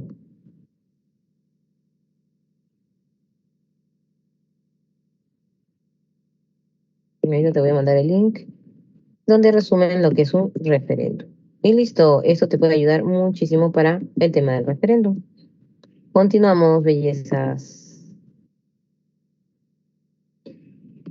Esos todos son los archivos más utilizados que resumen bastante, son informativos. Seguimos. Aquí está, ¿ven? Como te digo, es lo más preguntado. Reforma total, solo descentralización. Con el tema de normas, también puedo pedir referéndum una modificación de normas, de leyes, decretos de urgencia. Nada de derechos humanos. Derechos de control ciudadano. Es para fiscalizar a mi autoridad. Otra de las más preguntadas es la revocatoria. La revocatoria se utiliza para destituir a una autoridad que yo elegí. ¿Quiénes son elegidos por mí? El alcalde. Ay, perdón. El regidor, el gobernador regional, los regidores del gobierno regional y el juez de paz. No se revoca presidente ni congresista. Tengo que juntar 25%, ya no de todo el Perú, solamente de los que viven en la localidad. Si quiero revocar al alcalde de Lima Metropolitana, el 25 de Lima Metropolitana. Si quiero revocar al gobernador de Ancash, el 25 de Ancash, así. ¿Cómo procede? Tiene que asistir 50% de la población al voto y el ganador es el sí o no, con el 50 más 1. ¿Ya? Obviamente, en la revocatoria se da de esta manera. Yo primero voy a la OMPE a pedir mi kit. Me van a dar unas hojas para llenar. Luego de eso, viene la parte número 2, que correspondería a que el RENIEC verifique las firmas si son válidas. Y el jurado aprueba el proceso. Luego que el jurado aprueba el proceso, viene esta parte importante, que es cuando todos tenemos que acudir a votar como si fuese un referéndum local igualito, que es una consulta popular en la cual todos decimos si estamos o no de acuerdo. ¿Por qué? Porque 25% no es el total de los que viven allí, en esta jurisdicción. No se revoca ni el primer ni el último año, salvo en el caso de los magistrados, de los jueces de paz. Remoción de autoridades. Puedo quitar a una autoridad que yo no elegí, como los otros jueces o como los directores de las UGELs o los de centros de salud. Pero aquí es un poquito más difícil, tengo que juntar 50% de firmas. Y también voy a la OMPE, mi kit, el RENIEC verifica las firmas y el jurado aprueba el proceso.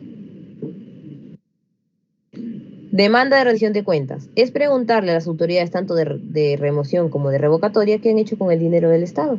Junto 10% de firmas y me voy a pedir mi kit a la OMPE, solo que acá cambia porque el kit viene con un conjunto de preguntas que tienen que llenar la autoridad. La ventaja es que no es necesario pedir demanda para hacer remoción y revocatoria. Puedo hacer de frente revocatoria y remoción. Pero si deseas, puedes pedirle primero la demanda de rendición de cuentas. Presupuesto participativo, el alcalde tiene un dinero que lo puede compartir con los organismos sociales, las organizaciones sociales, perdón. Estas organizaciones sociales son inscritas en la SUNAR y en el RUO, Registro de Organizaciones Sociales. Y cuando ya están inscritas, el alcalde pues da dinero para que ellos puedan también hacer obras. Porque tú sabes que las organizaciones sociales son sin fines de lucro. Consulta previa son para comunidades nativas y campesinas donde se les pregunta sobre las decisiones que va a tomar el gobierno, porque ellos tienen usufructo de tierras. Lamentablemente en el Perú trabajan con esto de que es consulta posteriori. Primero hacen la obra, luego les preguntan. Y consulta vecinal es con una especie de plebiscito pero local, ¿no? Cuando van a crear nuevos distritos, nuevas provincias y todo ello. Vamos ahora con el tema de los partidos políticos, que es súper rápido. En el caso de los partidos políticos, tú puedes tener la oportunidad de formar tu propio partido, demostrando lo que es el valor de la democracia. Las elecciones pueden ser presidenciales, municipales, parlamentarias, regionales, de jueces o de referendos y revocatorias. ¿Qué es el Parlamento andino, profesora? Si no sabes qué es el Parlamento andino, recuerda que existe la Comunidad Andina de Naciones, ¿no? Y la Comunidad Andina de Naciones está encabezada por todos los países que pertenecen pues al sector andino y tenemos que mandar representantes. Estos representantes se llaman Comunidad Andina de Naciones. Gracias, Betty, ya acabamos aquí. Te mando un enlace para que sepas qué es la Comunidad Andina de Naciones. Muy bien. Partido político. El partido político expresa el pluralismo. Hay varios partidos, ¿no? ¿Qué tengo que elegir yo si quiero formar un partido o un movimiento? Un partido político va para todo tipo de elección y un movimiento solamente para regional y local, es decir, alcalde y regidor, nada más. ¿Qué es lo que está aquí? ¿Cómo tengo que hacer para inscribir un partido? Tengo que tener pues su estatuto, el ideario, el organigrama, todo, y tengo que juntar firmas. Las firmas dependen de qué tipo de organización voy a colocar. Si es partido político, son solamente 0.1% de firmas del total del Perú. Y si es movimiento, 1% de firmas, 1, pero solamente del departamento en el que voy a postular. Las firmas las revisa la OMPE, en el caso de partidos, y en el de movimientos el RENIEC. Y el jurado pues da la inscripción. ¿Puedes inscribir un partido? Sí, si no pasa la valla electoral del 5%, si no postula 2 veces, o si así lo dice el jurado. Y una declaración de ilegalidad lo hace la Corte Superior. Perdón, la Corte Suprema del Poder Judicial, a pedido del fiscal o del defensor del pueblo. Allí ya no es directamente el jurado. Y cuando lo declaran ilegal es porque hizo algo que transgrede la democracia o los estados de derecho. En este caso, la Corte dice que el jurado lo desinscriba, luego de dar la orden de ilegalidad. En el Perú hasta ahorita no vio ilegalidad. Y recuerda, no puede inscribirse en ningún partido que esté en contra de la democracia o a favor del terrorismo o en contra del Estado de Derecho. Pueden hacer alianzas y fusiones, por supuesto. Alianzas, los partidos, movimientos o partido con movimiento se unen solamente para la elección y se acaba. Y las fusiones se hacen pues por siempre, como en el caso del partido de nuestro presidente, que se unió el movimiento Perú Libre con el partido Perú Libertario. Ahora, para elegir a los dirigentes de un partido tiene que hacerse votaciones internas a cargo del RENIEC, de la OMPI y del jurado, por eso es democracia interna. No pueden darte regalos, no pueden darte, salvo cosas que valgan menos de 20 soles o el 0.5% de la OIT, que es como una muestra de publicidad, así por eso te dan llaveros, lapicitos, ¿no? No pueden dar dinero a aquellas personas que están condenadas o están en prisión preventiva con los temas mencionados aquí al partido. Y los que ya fueron condenados por estos temas de drogadicción, libertad sexual, corrupción, no pueden volver a postular, por eso se le llama muerte civil. Las cuotas, 50% de mujeres, 50% de varones, dentro de los partidos y también en los cargos como congresista y cargos electos. 20% en el caso de jóvenes, pero solamente para consejos municipales. Y 15% de comunidad nativa y campesina solo en elecciones regionales y municipalidades provinciales. Y las organizaciones sociales, que son, chicos, pues son organismos que no tienen fines de lucro, no tienen fines políticos o partidarios y no tienen fines religiosos. Pueden ser de vecinos, que es con todo lo que es viviendas, construcciones, alumbrado público, base para alimentación, vestimenta y temáticas para lo que es aprendizaje. Tienen que inscribirse en el RUOS y en los registros públicos. Y también suman las ONG de derechos humanos que ya hemos visto. Por último, no te olvides que los medios de comunicación tienen que hacer valer la libertad de expresión. Nadie puede maniatarlos, obligarlos, pero también deben respetar nuestra información, porque existen ciertas cláusulas, ¿te acuerdas de habeas data?, que se protegen. Y muy bien, chicos, llegamos entonces justo a nuestras clavecitas. Voy a escribírtelas rápido. Y tupper, sí te pueden dar tu tupper, Eileen. Porque mientras no tenga dinero, no pueden darte ni 10 céntimos. El escándalo del tupper fue porque tenía dinero, no se acuerdan, es diferente. Pero el tupper sí, menos de 20 soles sí vale. Y aquí están, pues, ¿no? El voto, aquí está obligatorio hasta cuándo, todo eso sería una de las preguntas fáciles. Interdicción civil, los casos, ya sabes que personas con discapacidad sí pueden postular, sí pueden votar, no tienen ninguna interdicción. Acá es sobre los programas, así que es fácil. Y por último tenemos el tema de los partidos políticos, que es lo que necesitan para postular. Y ahí tenemos las claves. Muy bien, tesoro, no les quiero quitar ningún minuto. Han visto que los temas de hoy han sido súper largos. Espero que todo lo que les he mandado les ayude un poco. Recuerda, antes de irnos y despedirnos, ahora se habla mucho de lo que son las elecciones primarias. Es decir, los candidatos son preelegidos por su partido, pero luego nosotros volvemos a elegir a los candidatos oficiales. Si tienes alguna duda de ese tema, te mando aquí un video para complementar, porque ustedes saben que cívica es bien amplio, sobre las elecciones primarias que se está hablando bastante ahorita en televisión. No hay elección primaria para alcalde y regional de este año porque por la pandemia no se va a dar pues doble elección. Y bueno, chicos, los dejo, cuídense mucho, se les quiere un montón. Gracias por soportar pues este tema pesado de geografía y cívica y estar con la mejor actitud. Un fuerte abrazo por todos.